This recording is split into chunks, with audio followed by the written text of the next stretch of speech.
Ayan po mga kapatid, magandang umaga po sa inyong lahat, at narito naman po ako at muling magbabalik upang may ihatid na mga mensahe sa inyo ngayon mga kapatid. Maulan, talagang masama ang panahon dito sa aming lugar, dito sa Pandan Antique. Yan, kung saan ako ngayon naroroon. Yan.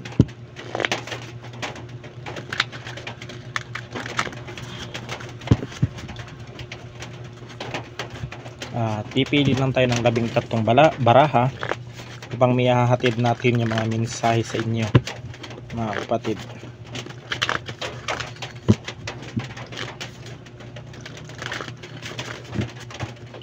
Yan, ikat lang natin ng tatlo kasi nga po sobrang kapal po ng baraha na ito na oracle na ipinagawa ako sa aking partner. Yan, para makapagpili tayo ng ayos. Yan.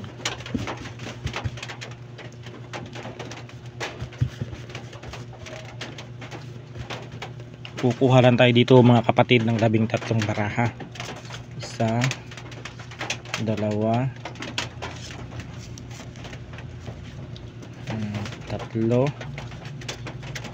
6, 7, 8,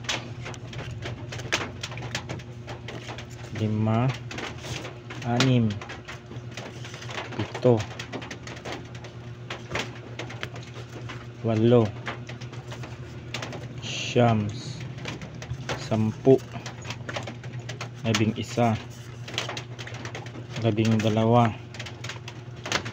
13 baraha. Yan po mga kapatid yung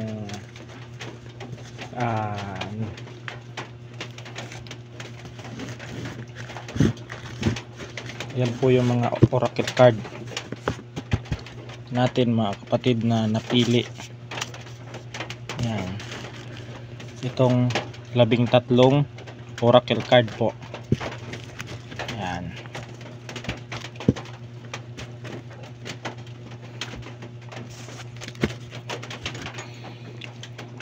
Narito po yung mga mensahe sa inyo mga kapatid. Amulet. Ang amulet na ito ay isa sa mga magandang pangontra, lalong lalo na pag mayroong ngayong proteksyon sa spiritual, sa physical at pangkaligtasan po. Ang amulet po mga kapatid, depende po sa mga manggagamot kung ano po yung dasal na ikakarga nila. Maaring kaligtasan sa panganib, kaligtasan sa patalim, hindi katatablan. Meron din pong proteksyon sa spiritual tulad ng kulam, barang, palipadhangin. Meron ding pang paswerte. Ayan po. Kung kayo ay kukuha ng mga amulet tulad namin sa mga manggagamot, dapat ang ipapakarga ninyong dasal dyan bago ibigay o ipadala sa inyo ay dapat pangkalahatan na po, pangkalahatang proteksyon, pampaswerte, lahat. Dahil yan po ay unang-una po, yan po ang inyong proteksyon sa spiritual, yung amulet mga kapatid. Ang amulet po ay isa pong napakabisa at yan po ay subok na. Yan po ang kalimitang ginagamit ko na mga amulet talaga mga kapatid, kaysa sa mga mutya na aking mga collection. Bihira na ako nakakita ng mga legit na mga mutya dahil sa panahon ngayon maraming peke na mga mutya ngayon nagawa ng tao para sabihing mutya. Yan, mas maganda kahit na amulet talaga ang itatangan ninyo. Meron talagang nananalangin sa inyo yan na kayo ay magkaroon ng malubhang kalagayan dito mga kapatid. Kayo ay magkasakit, kayo ay magkasakit dito, o di kaya magkaroon ng pambihirang sakit na hindi makita sa doktor na malubha. Yan, malubhang kalagayan ang nakikita ko dito na yung malubhang kalagayan na ito ay gawa sa spiritual.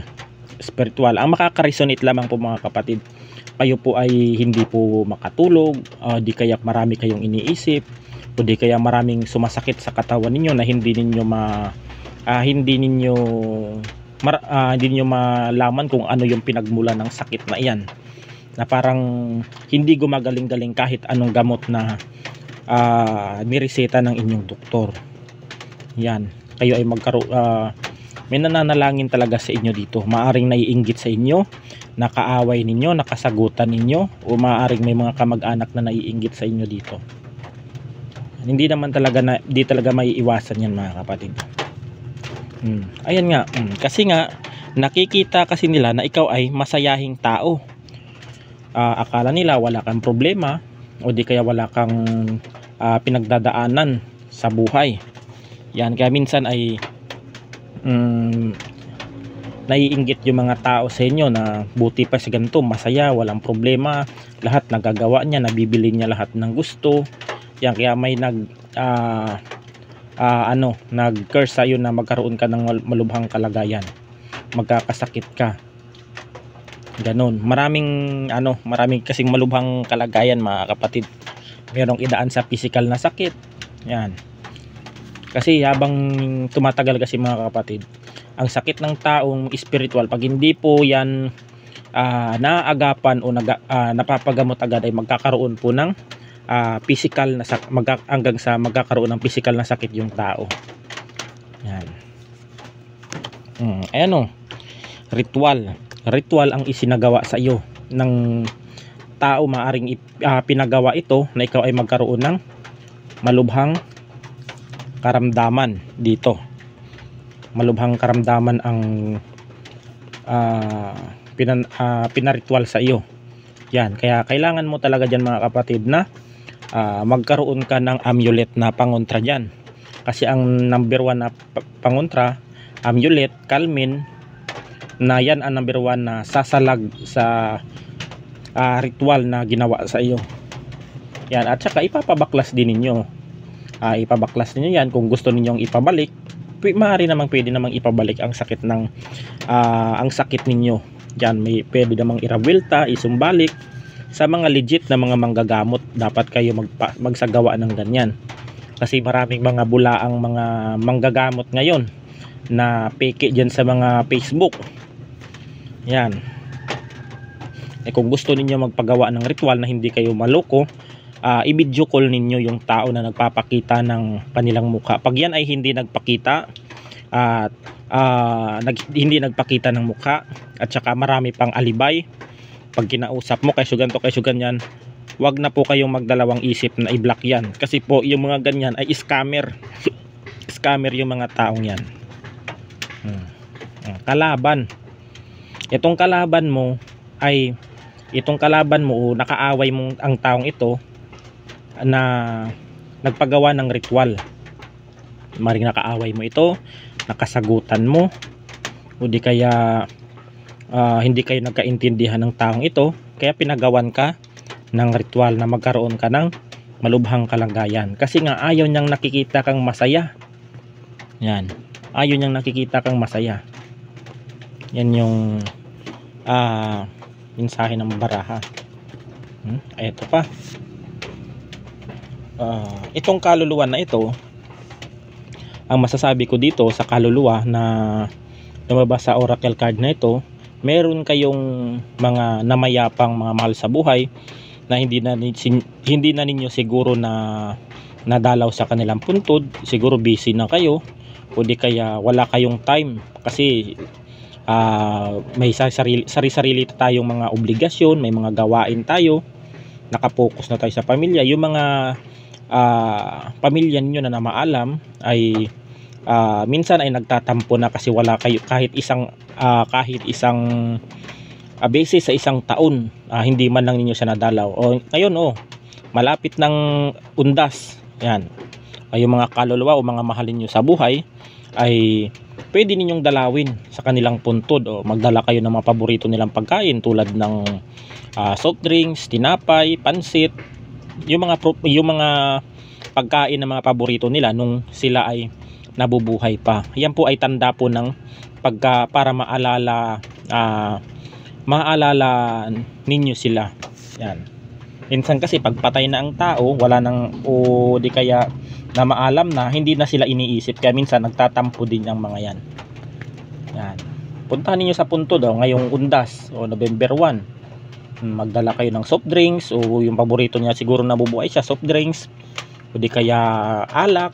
Yan, dalhan ninyo tinapay. Yan, para simbolo ng pagkaalala ninyo sa kanya.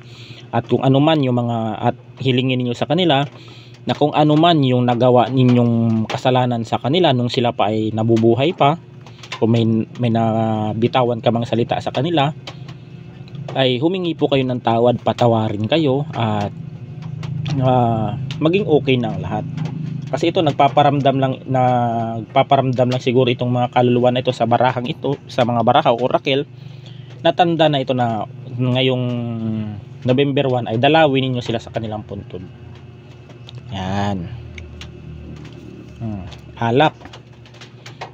Itong alak na ito mga kapatid ay isang mag-ingat po kayo kung kayo po ay may pupuntahang mga okasyon, o di kaya sa handaan, gathering, o kung ano man. Mag-ingat po kayo sa lalong lalo na kung kayo ay nagiinuman, baka lagyan po ang inyong pagkain.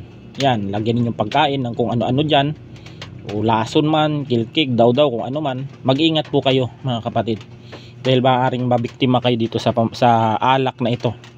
Baka dito ilagay o ipadaan yung kung ano mang uri ng mga karamdaman dito sa spiritual, ipadaan sa alak, sa mga pagkain, sa kung anong marami kasi mga pamamaraan yung mga gumagawa ng masama na yan. Isa pa ito, manika. Maaring isa rin dito sa ginagamitan ka o ritual gamit ang manika na magkakaroon ka ng malubhang karamdaman. Manika kasi ang gusto kasi nila dito, magkakaroon ka ng malubhang karamdaman ng iyong kalaban, kaya pinagawan ka. Kaya siguro nakakaramdam ka ng pamimigat ng katawan, wala kang gana magtrabaho, masakit ang ulo mo, parang sobrang sakit ng buong katawan mo, parang lanta ka, o di kaya sobrang sakit ng ulo mo, hindi ka makapag-focus. Yan, parang tinutusok-tusok ang ulo mo. Baka minamanika ka mga kapatid, sumama bigla yung pakiramdam. Isa din yan. Plano. Itong plano na ito ay isa sa gawa ng kalaban mo. Yan, plano niya talaga na magkaroon ka ng malubhang karamdaman dito. Kasi grabe ang inggit nito sa iyo kasi ayaw nitong nakikita kang maging masaya. Ayaw niya nakikitang maging masaya ka. Gusto nito maging miserable ang buhay mo. Yan, may mga taong ganun mga kapatid. Kaya minsan ay hindi umaasenso ang ating bansa kasi nga ang ano ng tao, ang kilos ng tao, ang pag-asenso ng tao, ang pag-angat ng tao ay binabantayan nila. Yan, na imbes na magsumikap din sila, yung mga taong nagsusumikap din para makaahon din sa buhay, sinisiraan nila. Ayaw nilang nakikitang naging masaya. Ayaw nilang nakikitang nakakabili ng kanilang mga gamit na maipupundar nila. Yan. Kamag-anak lang naman pala ang iyong kalaban dito. Isa din dito mga kapatid, ang nasisense ko dito ay maring kamag-anak mo lang yung naiinggit sa inyo dito. Kaya nagpaplano ito talaga na pinaritualan kami, may mga kakilala itong gumagawa ng mga masasama, maring mangkukulam, mambabarang, o di kaya mamamaktol. Yan, ang kamag-anak lang ninyo ang may galit sa inyo. Yan, yung kaaway ninyo, yung kalaban ninyo. Mahilig din itong gumawa ng mga istorya, story maker, para mapasama ka kung ano-ano yung mga sinasabi niya sa ibang tao, para mapasama ka, para hindi ka pansinin ng iyong mga kaibigan. Maring sinisiraan ka rin to sa iyong mga kaibigan, sa iyong mga kamag-anak, sa mga taong malapit sa iyo. Kapag nakikita nitong mga taong ito, mga kamag-anak mo, na mayroon ka mga kaibigan bago, sinisiraan ka nito mga kapatid. Kasi na ano, kasi ang ayaw niya nakikitang magiging masaya ka. Sinisiraan ka, binibrainwash ka. Yan, kahit ito mahilig din ito mag-stalk sa iyong social media. Mahilig itong gumawa ng mga hindi magagandang mga kwento na kasiraan sa buhay mo. Yan, kahit kayo mga magkakapatid pinag-aaway-away, kahit kayo mga kamag-anak, yan, sinisiraan ka. Yan, itong kamag-anak mo lang. Yan, yung kamag-anak mo lang din. Yan, yung mga kamag-anak mo na close, yung mga kamag-anak mo na close sa iyo, bini-brainwash ka, sinisiraan ka ng taong ito at gumagawa siya ng mga haka-hakang kwento. Yung haka-haka po mga kapatid, yan po ay chismis. Yan, yung mga walang makatotohanan ng kwento. 12, kulang isa. Spiritual lang sakit ninyo mga kapatid, spiritual ang inyong sakit. Yan ang ano, spiritual. 13, kukuha lang, bubunot na lang tayo ng isa. Kahit nga kayo mag-asawa dito mga kapatid ay pinag-aaway pa, o di kaya sinusulsulan niya rin yung asawa mo para mag-away kayo, magbangayan kayo, o di kaya tuwang-tuwa ito mga kapatid pag nakikita niyang nag-aaway kayo, di kaya sinusulsulan niya yung asawa mo, tapos yung asawa mo maniniwala doon, tapos mag-aaway kayo, magsasabong na kayo ng asawa mo. Pag naririnig niya mga kapatid, tuwang-tuwa itong kamag-anak mo na ito na naiinggit sa inyo. Yan, kasi gusto talaga ng kamag-anak mo na ito na maging miserable ang buhay mo. Ayaw niya nakikitang maging masaya ka. Yan, kaya ang dapat gawin mo dito, magkaroon ka ng proteksyon mga kapatid. Amulet ang magpaano ka ng amulet, magpagawa ka.